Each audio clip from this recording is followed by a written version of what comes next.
പുഴയുടെ കൂട്ടുകാരൻ. പുഴയരികിൽ ഒരു കൊച്ചുകുടിലുണ്ട്. അവിടെ വേലായുധൻ എന്നൊരു മുക്കുവൻ താമസിക്കുന്നു. പുഴ വേലായുധന്റെ കൂട്ടുകാരനാണ്. പുഴയിലെ ഓരോ ഓളവും മീനുകളുടെ ഓരോ തുടിപ്പും അയാൾക്ക് മനഃപ്പാഠമാണ്. നേരം പുലർന്നു. കിഴക്ക് സൂര്യൻ ഉണർന്നു. വേലായുധൻ തന്റെ കൊതുമ്പുവള്ളം പുഴയിലേക്ക് തള്ളി. വലയും കുട്ടയും അതിൽ വെച്ചു. വേലായുധൻ വള്ളത്തിൽ കയറി തുഴഞ്ഞു. പുഴയുടെ നടുവിലെത്തി. അയാൾ തുഴച്ചിൽ നിർത്തി. പുഴയുടെ താളം കേട്ട് കണ്ണടച്ചു നിന്നു. ഒരു കൊച്ചുമീൻ വെള്ളത്തിൽ ചാടി. ഹായ് കൂട്ടുകാരാ, വേലായുധൻ ചിരിച്ചു. അയാൾ ആ മീനിനെ പിടിക്കാൻ ശ്രമിച്ചില്ല. പിന്നെ അയാൾ വലയെടുത്തു. പുഴയമ്മേ, എനിക്ക് വേണ്ടത് മാത്രം തരണേ എന്ന് മനസ്സിൽ പറഞ്ഞു. വല പുഴയിലേക്ക് എറിഞ്ഞു.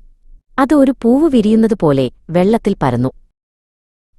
കുറച്ചു സമയം കഴിഞ്ഞു. വല ഭാരം കൂടി. വേലായുധൻ പതിയെ വല വലിച്ചു. ഓ, എന്റെ വല നിറഞ്ഞു, അയാൾ സന്തോഷത്തോടെ പറഞ്ഞു. വല വള്ളത്തിലേക്ക് കയറ്റി. അതിൽ തിളങ്ങുന്ന ഒരു വലിയ മീൻ. അതിന്റെ നിറം വെള്ളിപോലെ തിളങ്ങി. നീ സുന്ദരനാണ് കൂട്ടുകാരാ.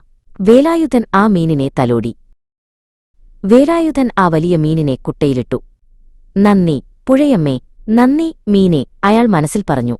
അയാൾക്കത്രയും മതിയായിരുന്നു. വലയിൽ കുടുങ്ങിയ മറ്റു കൊച്ചുമീനുകളെ അയാൾ ഓരോന്നായി എടുത്ത് പുഴയിലേക്ക് തിരികെ വിട്ടു. പോയി കളിച്ചോളൂ കൂട്ടുകാരെ, അയാൾ പറഞ്ഞു.